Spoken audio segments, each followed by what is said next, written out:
pretty much you need to do is pull apart one of those to put a new seal in. So grab a pair of pliers or flathead screwdriver, squeeze, squeeze, squeeze,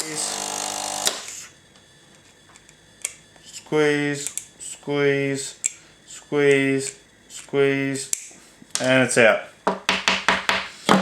Then you grab a pin or whatever, pull out the little rubber seal, a little difficult, push in the new one, and then punch that back in.